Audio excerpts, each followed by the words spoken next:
Hannah Flores, a humble painter, walks into a Missouri bank to withdraw $500, her hands stained with paint, unnoticed by most. Her quiet transaction and a cryptic note spark intrigue when military vehicles suddenly lock down the bank. Why does this ordinary woman's action trigger such a response? As whispers of robbery ripple through the crowd, Major Gregory Hunt reveals Hannah's secret. 9 years ago, she saved 27 soldiers with a can of white paint. Who is she really? What's in that note? The mystery deepens, pulling you into a tale of unsung heroism and hidden kindness. Love stories of unsung heroes like Hannah's? Join us at QH to uncover more tales where kindness shines through judgment. Subscribe, share, and support our channel to keep these inspiring stories alive. Your support helps us honor those who quietly change lives. Stay with us. Be part of the journey. The morning sun barely broke through the Missouri haze as Hannah Flores, a 35-year-old freelance house painter, stepped into the familiar chill of the suburban bank. Her hands, rough and speckled with dried paint, clutched a worn paper bag sealed tightly with packing tape.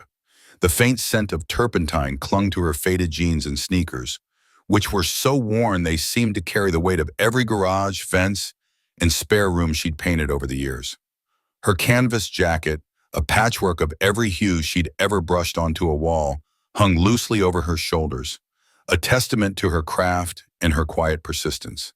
Hannah's face, flecked with tiny white dots of paint, betrayed no emotion.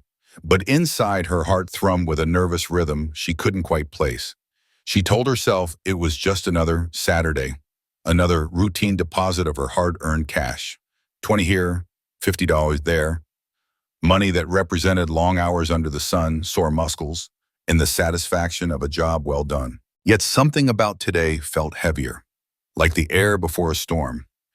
Inside the bank, the hum of fluorescent lights and the soft clatter of keyboards greeted her. The employees, familiar with her face but not her name, barely glanced up. To them, Hannah was a fixture, like the potted plant by the door or the outdated posters on the walls.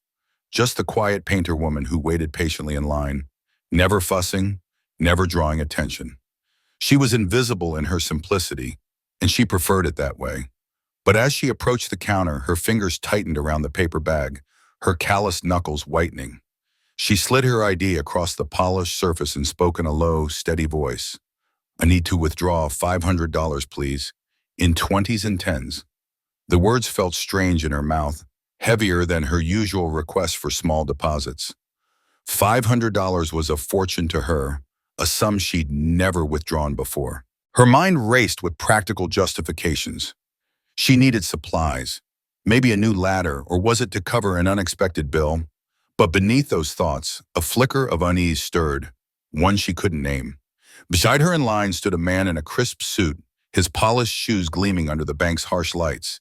He glanced at Hannah, his eyes lingering on her stained hands and tattered jacket, and a smirk curled his lips. "Folks like you must have hit the jackpot to be pulling out that kind of cash," he said, his tone dripping with condescension. Hannah's cheeks warmed, but she kept her gaze fixed on the teller, her jaw tight. She wasn't here to entertain his assumptions or defend her life.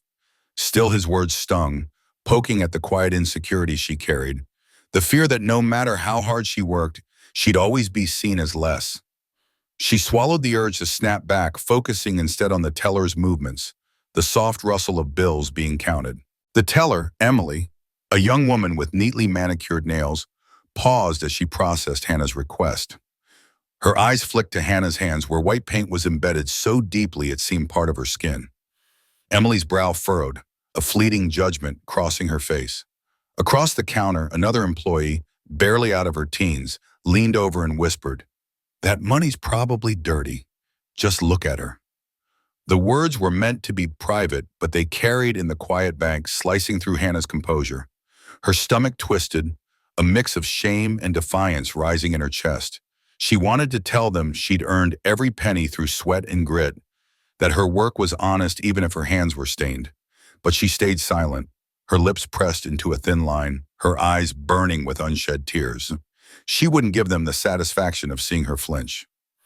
Emily handed over the stack of 20s and 10s, her movements brisk but cautious. Hannah tucked the bills into her paper bag, her fingers trembling slightly.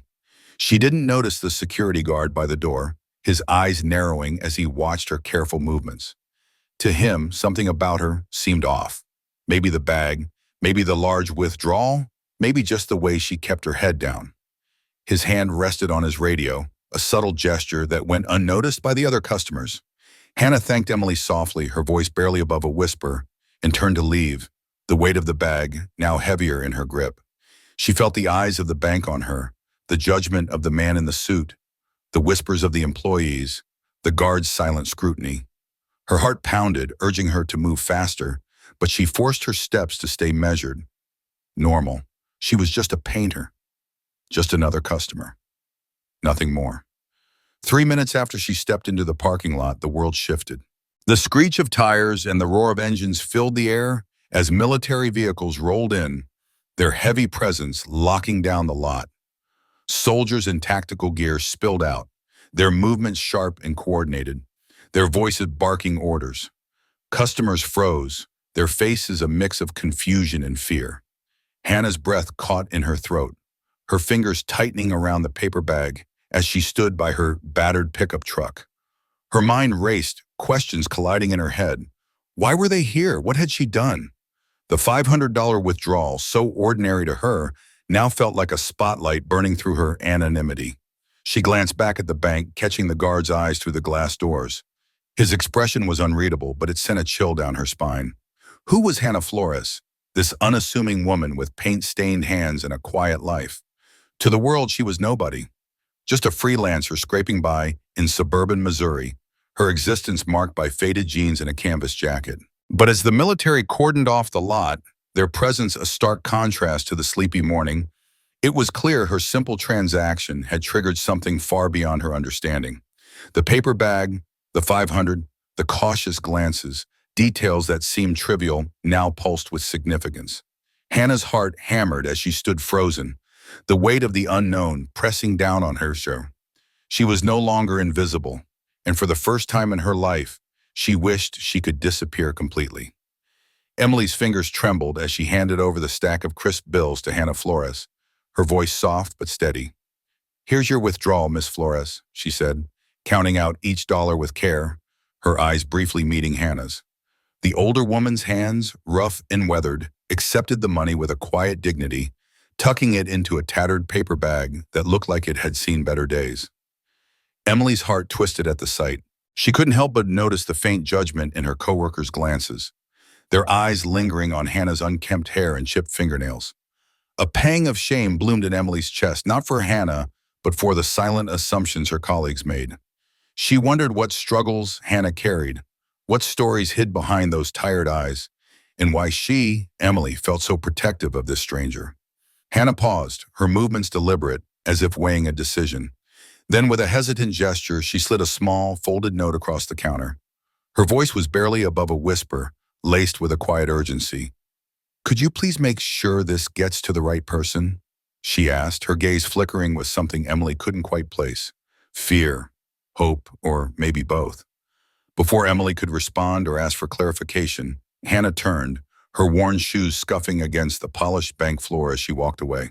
She didn't even glance back to collect her receipt, leaving Emily standing there, note in hand, a mix of curiosity and unease swirling in her mind. Alone at her station, Emily unfolded the paper, intending to tuck it away for the manager to handle later. But the first line stopped her cold. "Urgent. If anyone from Unit 27B survived, please fax emergency code 093A to the number below." Her breath caught. Below the message was a fax number for a military regional office, followed by a simple signature, HFO.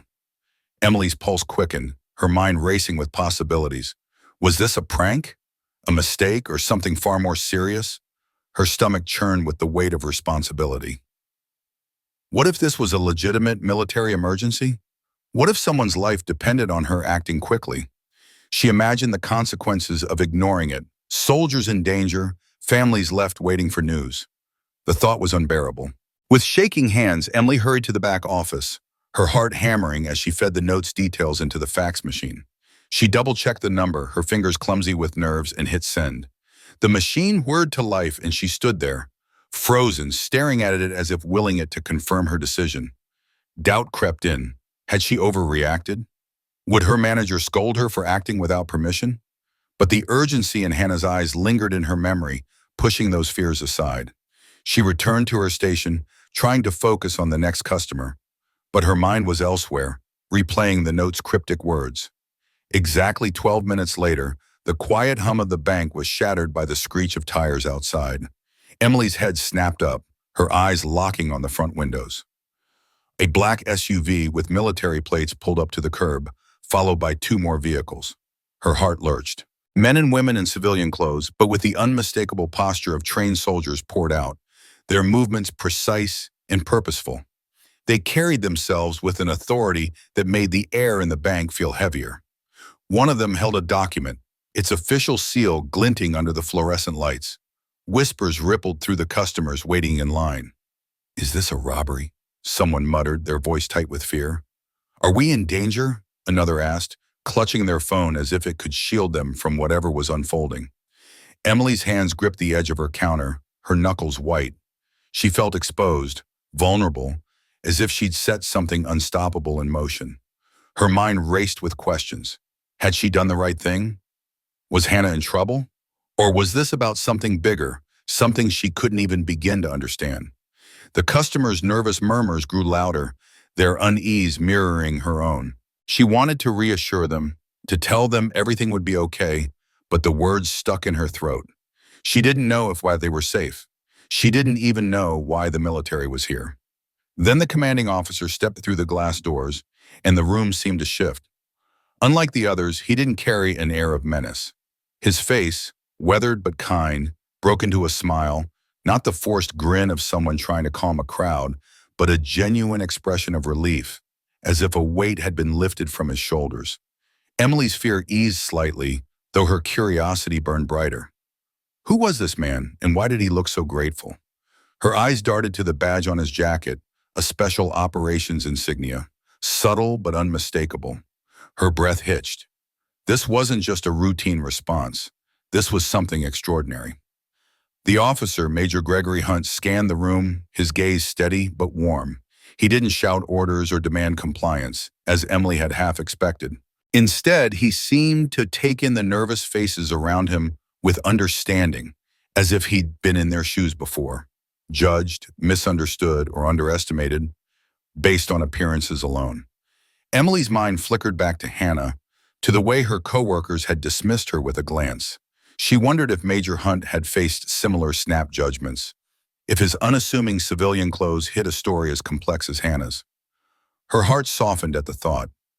Maybe, she realized, everyone in this room carried more than what met the eye: kindness, courage, or secrets that could change everything. As Major Hunt approached the counter, Emily straightened, her nerves tingling with anticipation. Whatever was happening, she was part of it now.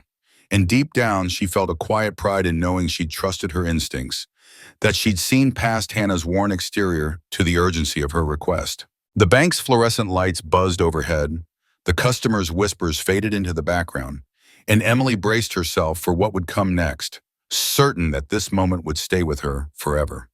Logan Beck slumped over the steering wheel of his weathered pickup, his elbows digging into the cracked vinyl as his eyes narrowed on the scene unfolding 30 yards ahead. Dust swirled in the late afternoon sun, kicked up by a jeering crowd gathered near the rusted gate of the county fairgrounds. Their laughter, sharp and cruel, sliced through the air like shrapnel.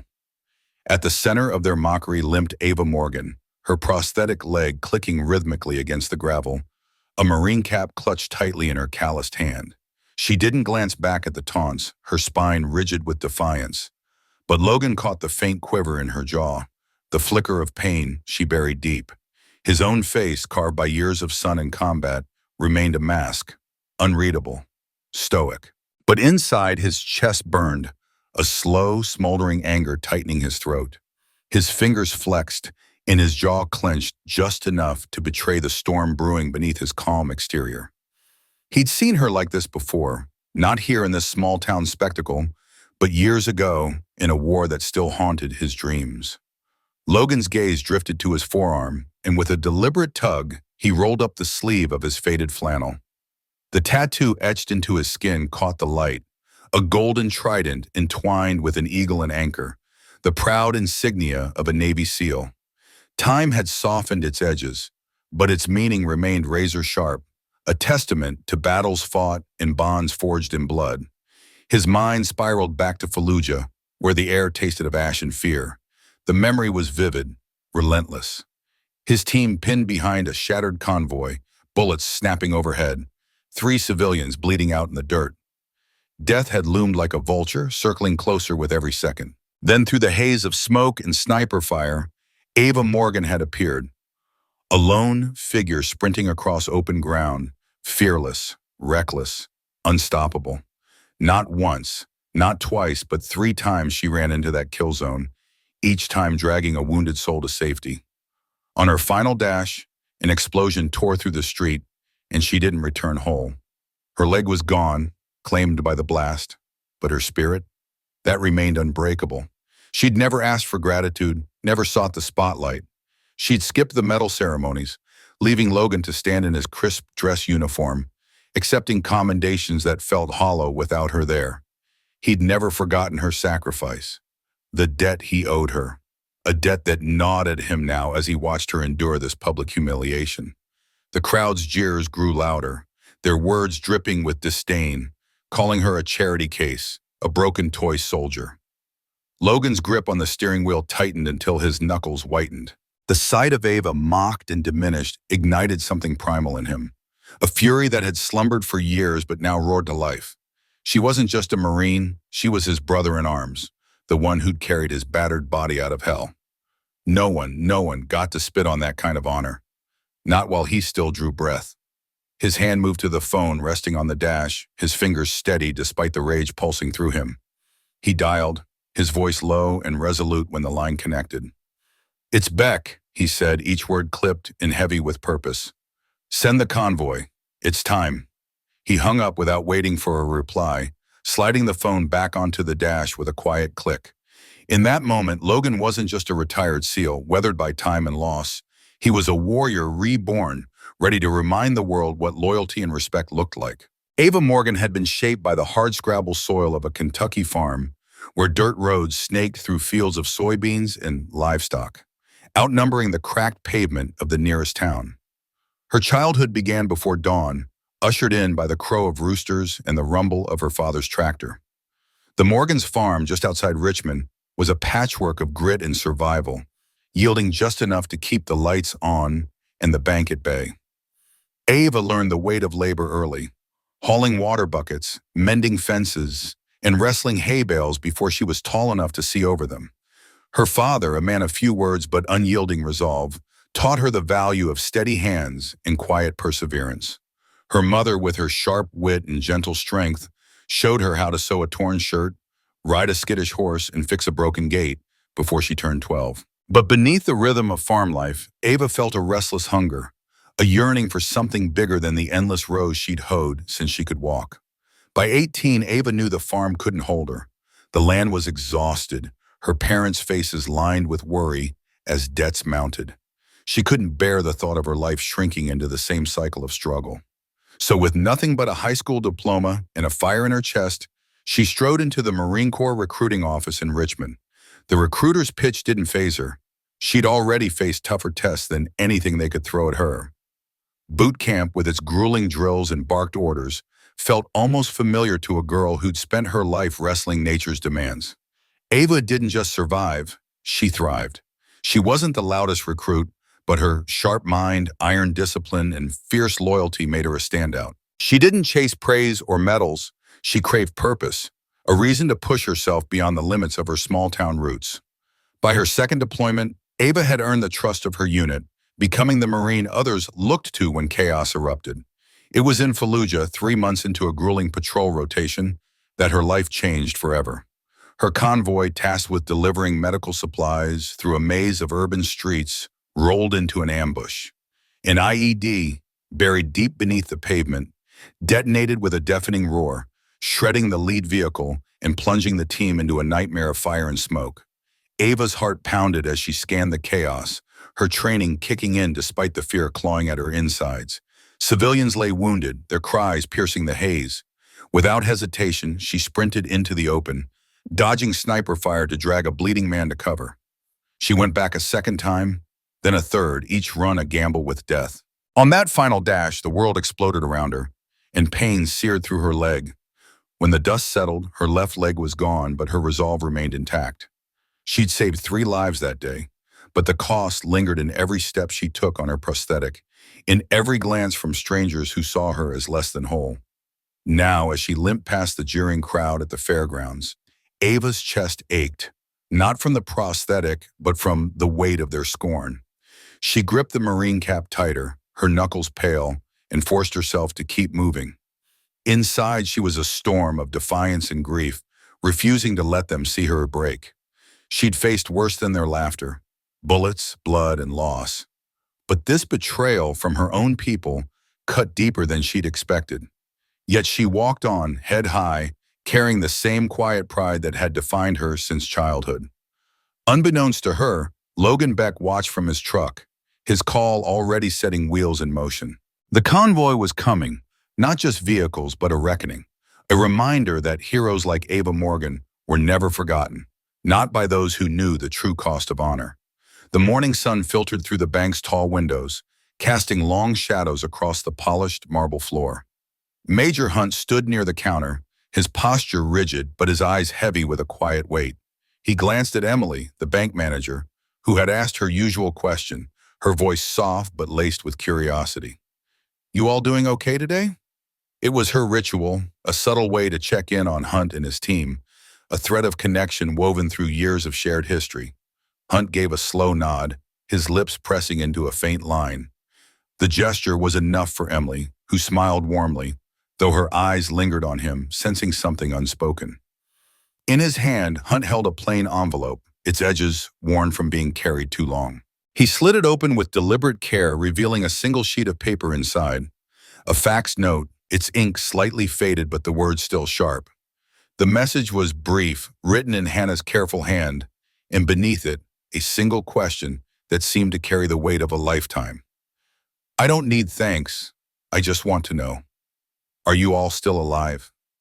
Emily leaned closer, her breath catching as she read the words. The simplicity of the question hit her hard, stirring a mix of awe and sorrow. Hunt's face remained steady, but his fingers tightened around the paper, betraying the storm of memories it stirred. Emily's brow furrowed, her voice barely above a whisper. Why now?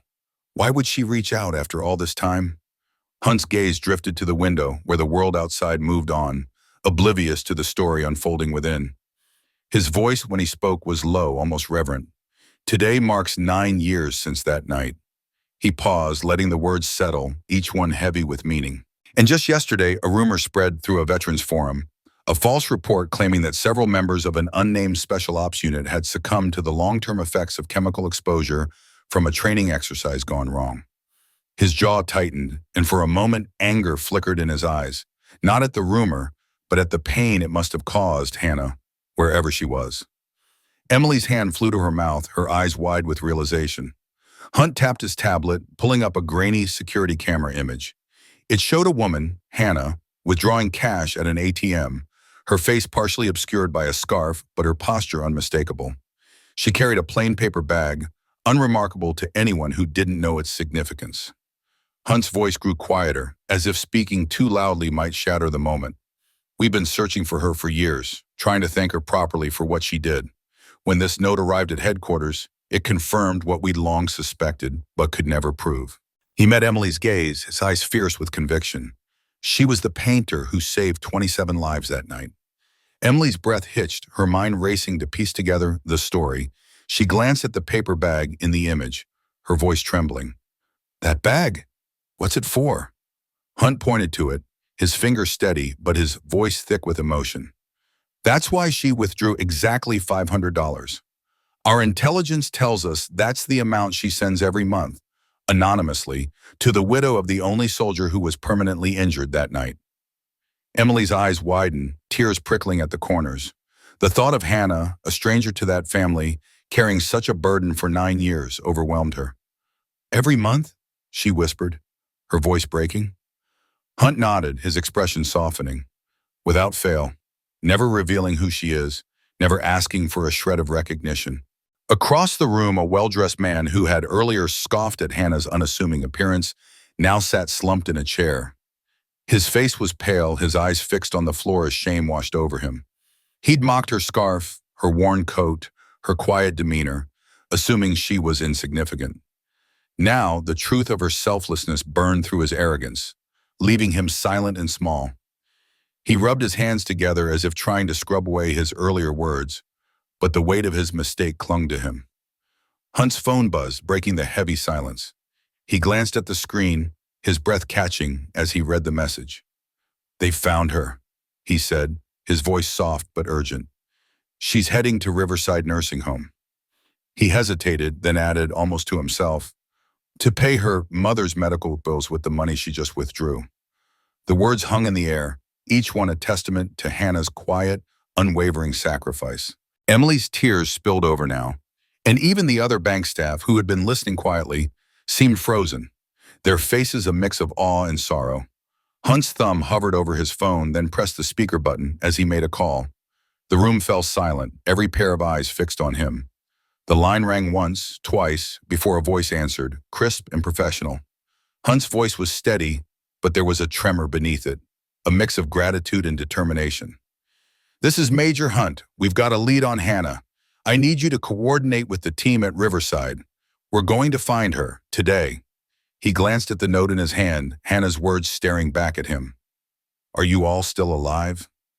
For the first time in years, Hunt felt a flicker of hope that they might finally be able to answer her, not just with words, but with the thanks she'd never sought. In the quiet hum of the small-town bank, a group of military personnel stood clustered together, their faces etched with a mix of urgency and disbelief. A young officer, his voice low but firm, leaned toward his superior and said, "Sir, it's confirmed. It's her, the paint woman from Operation Nightfall." The words hung heavy in the air, carrying the weight of a memory that had haunted their unit for years. The officer's hands trembled slightly as he spoke, not from fear but from the sudden rush of recognition, the realization that a ghost from their past had just walked through the bank's glass doors. 15 minutes later, the faint rumble of tires on asphalt announced the arrival of another military vehicle. The bank's patrons glanced up, curious, as the door swung open to reveal a figure whose presence commanded immediate respect. Colonel James Mercer, now retired, stepped inside, his silver hair catching the fluorescent light. His slight limp, a remnant of an old war wound, did little to diminish the authority in his posture. His sharp eyes scanned the room, and though his face remained composed, there was a flicker of something deeper. Hope, perhaps, or the quiet ache of unresolved gratitude. The colonel had led the unit during Operation Nightfall, and the memory of that night still stirred in his chest, a wound that had never fully healed. The bank manager, a nervous man with a habit of adjusting his tie, ushered the colonel to a private office where a grainy security feed flickered on a monitor. The footage showed a woman, unassuming yet purposeful, withdrawing cash at the counter. Her movements were quick, almost mechanical, as if she were racing against time itself. The colonel leaned closer, his breath catching as he studied her face. It was Hannah Flores, the woman who had become a legend in his mind, the one whose courage had saved his team from a fate too horrific to dwell on. His stoic facade, carefully maintained through decades of service, began to crack. He removed his glasses with a trembling hand, wiping away the tears that welled up unbidden. The weight of that night came rushing back. The fog, the fear, the arrows that had appeared like a miracle in the darkness. "That's her," he whispered, his voice barely audible, thick with emotion. "The woman who painted those white arrows. The one who saved my entire team from walking straight into a death zone." His words seemed to pull the air from the room, and the bank fell silent. Tellers paused mid-transaction, customers lowered their voices, and even the hum of the air conditioning seemed to fade. The colonel's grief and gratitude were palpable, a raw wound laid bare for all to witness. He straightened, steadying himself, and began to recount the story, his voice growing stronger as he spoke, as if retelling it could somehow anchor him to the present. "It was years ago," he said, his gaze distant. "Lost in the memory?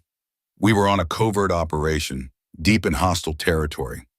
My team had been moving for hours, nearly 2 miles in the wrong direction. Communications were completely jammed. Radios dead, no signal, nothing but static. We were blind, stumbling through a fog so thick you couldn't see your own boots. We had no idea we were heading straight toward a ruptured chemical storage tank, a ticking time bomb that would have killed us all in minutes. His voice wavered as he described the terror of that moment, the gnawing dread that had settled in his gut as he led his men deeper into danger, unaware of how close they were to catastrophe. Then out of nowhere we saw them, he continued, his eyes bright with the memory. White arrows, painted fresh on the ground, glowing in the beam of our flashlights. They weren't there moments before. We would have noticed. Someone was out there in the dark, painting them in real time, guiding us away from the chemical spill and toward an extraction point.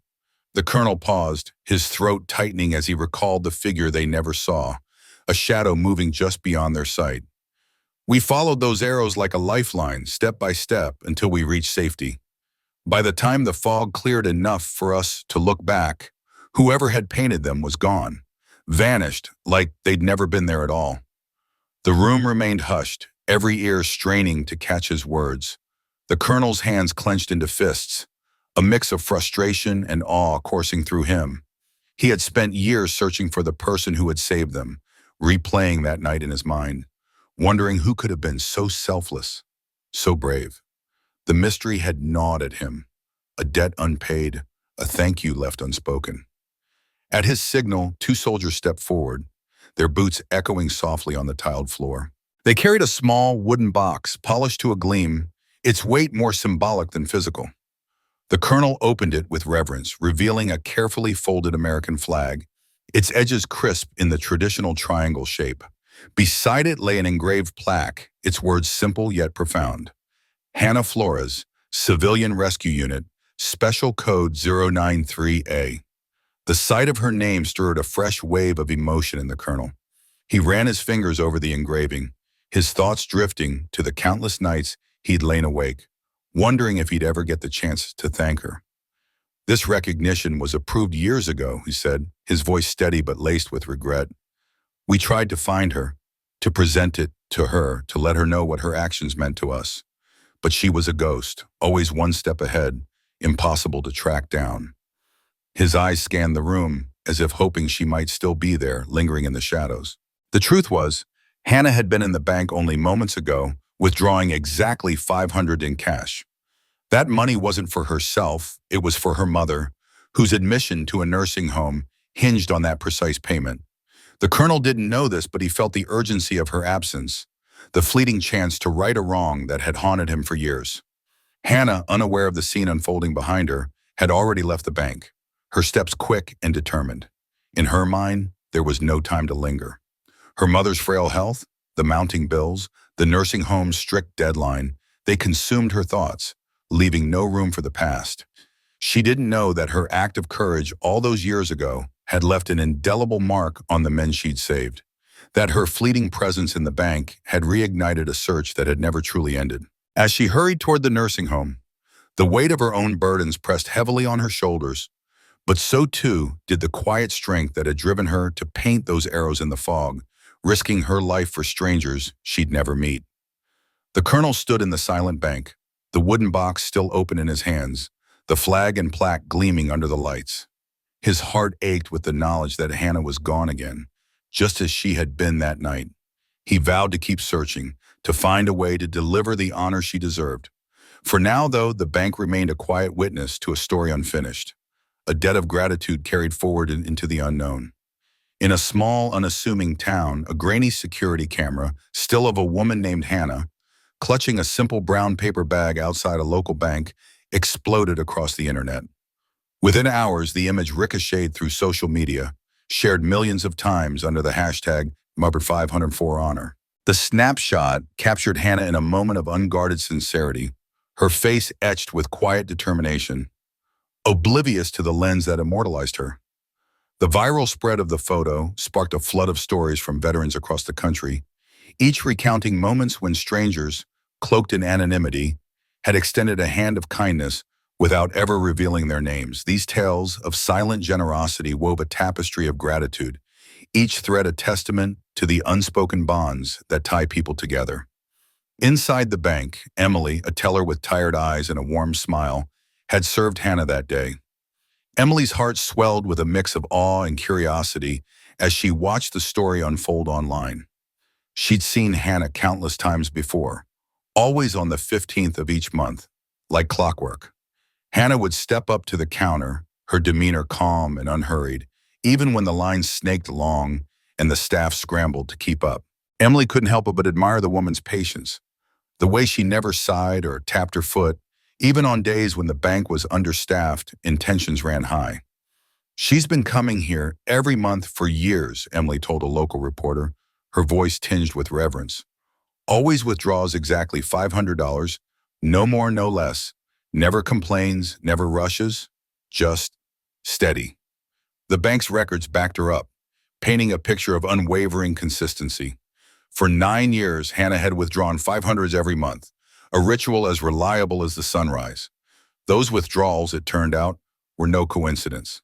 They matched, dollar for dollar, the anonymous donations that had been arriving monthly in the mailbox of Sergeant Kevin Miller's widow. Kevin, a soldier who'd faced the horrors of chemical exposure during his service, had fought valiantly to survive. But the damage to his lungs was too severe, a cruel legacy that lingered long after the battlefield fell silent. 3 years after his return, Kevin passed away, leaving behind a grieving widow and a void that no amount of time could fill.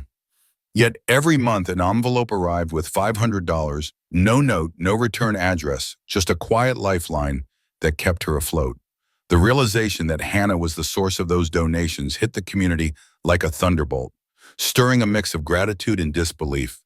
For 9 years, she'd carried this burden of kindness alone, her heart heavy with purpose, but light with humility. A week after the security camera image went viral, an envelope arrived at Hannah's modest home, bearing the seal of the Pentagon. Inside was an invitation, formal and weighty, offering her recognition for her extraordinary compassion.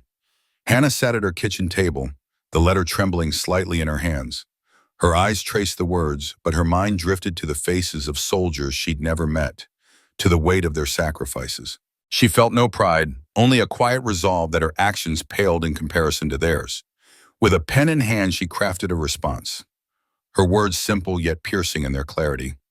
"Please reserve that honor for those who came home broken and those who never came home at all. My part required only paint. Their demanded courage I can't even fathom." Her letter, handwritten in her neat, deliberate script, was later framed and placed in the National Defense Museum, alongside a photograph that told another piece of her story. The image, recovered from a construction site's security footage from 9 years prior, showed Hannah, her hands streaked with white paint, washing them beside an open can. The paint, it was later revealed, had been used to cover graffiti defacing a veteran's memorial, a quiet act of restoration that marked the beginning of her monthly mission. Colonel Mercer, a grizzled officer with a voice that carried the weight of years, stood outside the bank where it all began, addressing a throng of reporters. His eyes, usually steely, softened as he spoke of Hannah. "Sometimes," he said, his words deliberate, "the truest heroes are the ones who don't linger for applause. They do what's right because it's right, then slip back into the shadows before anyone can pin a medal on them." Hannah didn't help for glory. She helped because she could, because she saw a need and met it without hesitation. His voice cracked slightly, betraying the emotion he tried to keep at bay. To him, Hannah was a living reminder of the quiet strength that holds a nation together, the kind of strength that doesn't demand recognition but shines all the brighter for it. The media descended on Hannah's small town, cameras and microphones in tow, hungry for her story. Reporters knocked on her door, left voicemails, and camped outside her workplace. But Hannah remained steadfastly elusive. She declined every interview, her voice soft but firm when she spoke to the press through handwritten notes or brief phone calls. "Please," she'd say, her words laced with quiet urgency, "turn your attention to the veterans. They're the ones who deserve it." Her refusal to step into the spotlight only deepened the public's fascination, but it also underscored her character. A woman who saw her actions not as extraordinary, but as the bare minimum of what humanity demands. For Hannah, the act of giving was not a performance, but a promise. One she'd made 9 years ago when she scrubbed paint from a defaced memorial and vowed to do more. Each 500 withdrawal was a renewal of that promise, a way to honor those who'd given everything. In her heart, she carried the weight of their sacrifices, and though she'd never worn a uniform, she felt a kinship with those who had. Her story, though she shunned the spotlight, became a beacon, reminding the world that heroism doesn't always roar. Sometimes it whispers, in the quiet act of a paper bag changing hands, in the steady rhythm of a monthly gift, in the refusal to accept praise for doing what's right. In the quiet hum of a small town, Hannah moved through her days with a steady rhythm, her paint-splattered overalls and worn paper bag a familiar sight. She was a house painter, her hands always bearing the faint scent of turpentine, her face lined with the kind of weariness that comes from years of labor and unspoken burdens.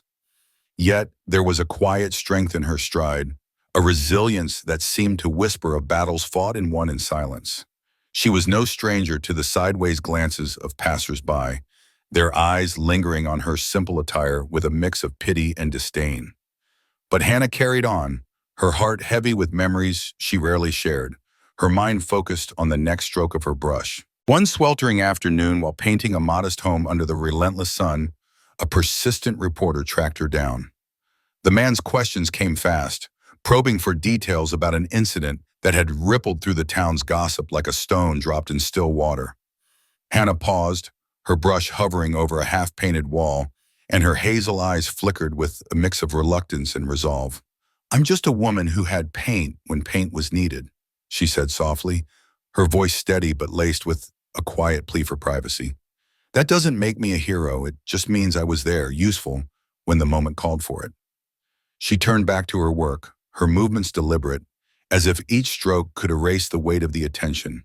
Inside, her thoughts churned, memories of a day she'd rather forget, a day when her quick thinking had turned a potential tragedy into a quiet victory. She wondered, as she often did, about the countless others who had saved someone in secret, their names unspoken, their deeds unnoticed. Who had been her own silent savior?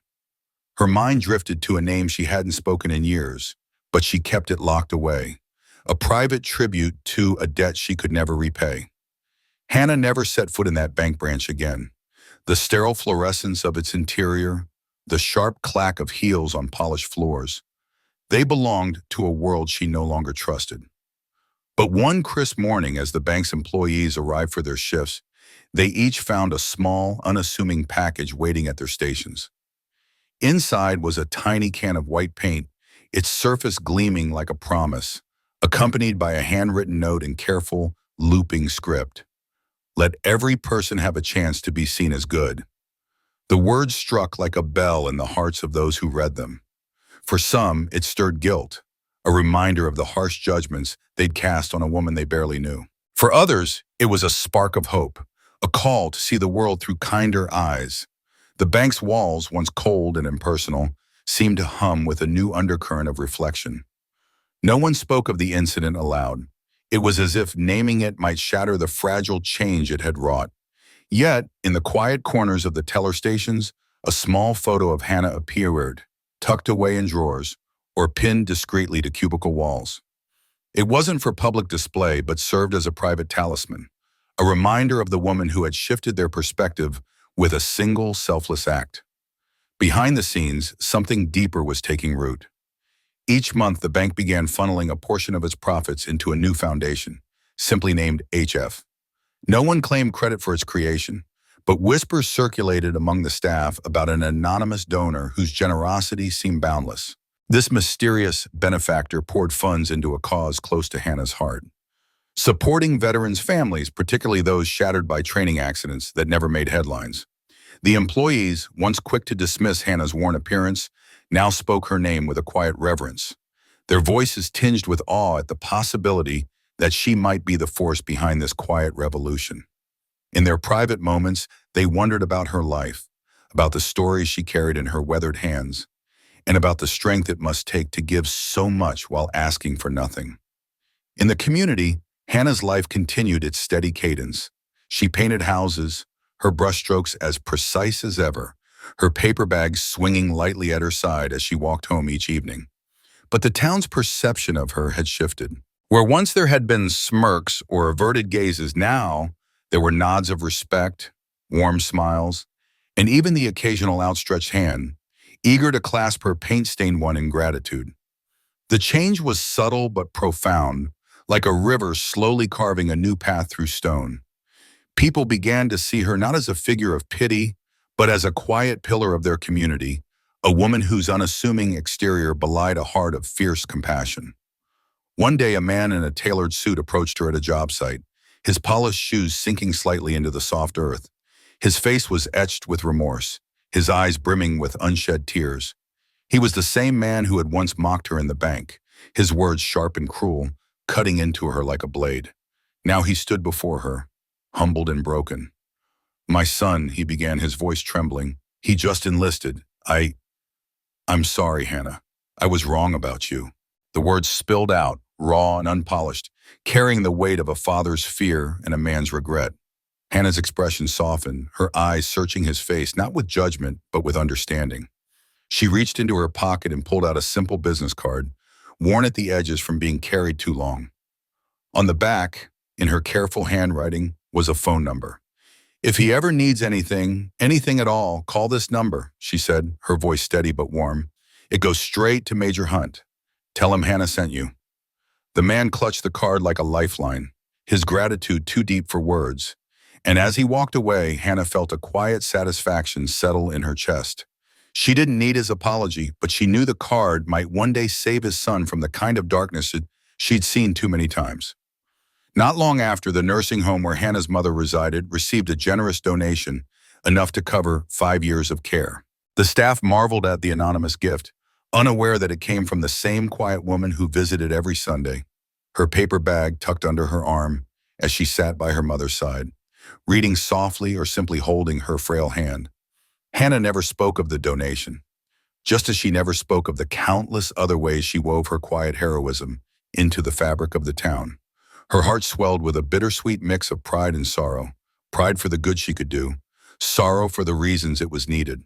She thought often of her mother, of the sacrifices that had shaped her own life, and of the silent promise she'd made to honor those sacrifices by helping others. Hannah's days continued, each one a quiet testament to her resilience. She painted, she walked, she carried her bag, and she carried the weight of 1,000 untold stories. But now the town saw her. They saw the strength in her calloused hands, the wisdom in her steady gaze, and the goodness in her unyielding heart.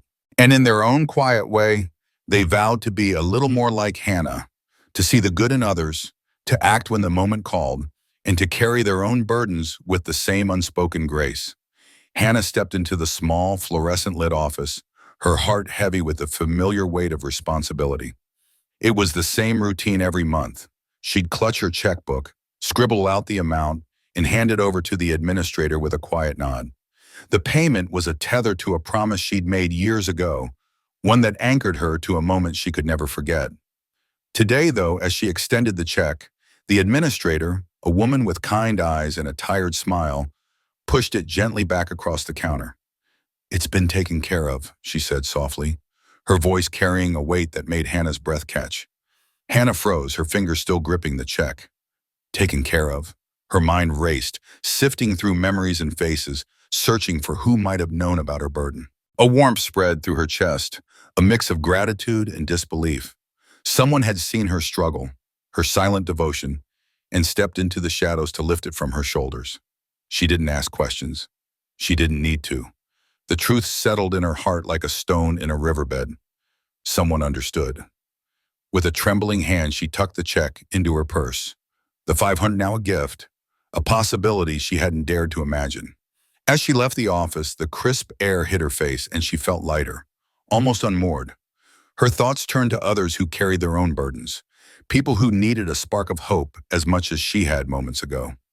She drove across town to the Veterans Rehabilitation Center, a place she'd visited often, where men and women with weathered faces and resilient spirits gathered to rebuild their lives.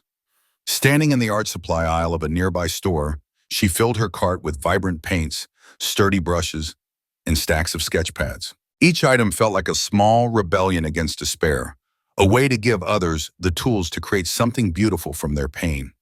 As she paid with the $500, she imagined in the veteran's hands, some trembling, some scarred, bringing color to blank canvases, and her heart swelled with purpose. Months later, on the anniversary of that night, 9 years ago, the night that had changed everything, Hannah woke to an unexpected sight. Stepping onto her front porch, she found 27 cans of white paint stacked in neat rows, their metal lids glinting in the morning sun. Her breath hitched, and tears pricked her eyes. There was no note, no signature, but she didn't need one. The gesture was a silent acknowledgement, a nod to the promise she'd kept and the lives she'd touched. She stood there for a long time, her fingers tracing the cold cans, her mind flooded with memories of that night, the chaos, the fear, and the vow she'd made to never let it define her. Hannah knew exactly what to do with the paint. She approached the local VFW hall, a modest building where veterans gathered to share stories and find solace. With permission granted, she spent days transforming a blank wall into a memorial. But this wasn't a wall of soldiers or battles, of guns or glory. Instead, she painted 27 white arrows, each one pointing skyward, their lines bold and unwavering. As she worked, her hands grew sore, and her clothes were flecked with paint. But her heart felt full. Each arrow was a prayer, a wish for guidance, a reminder that even in the darkest moments, there was a way forward. She poured her grief, her hope, and her gratitude into every stroke.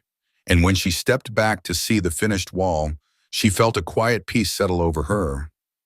Word spread, and soon people came to see the wall. They stood before it, their eyes tracing the arrows, their faces shifting from curiosity to something deeper.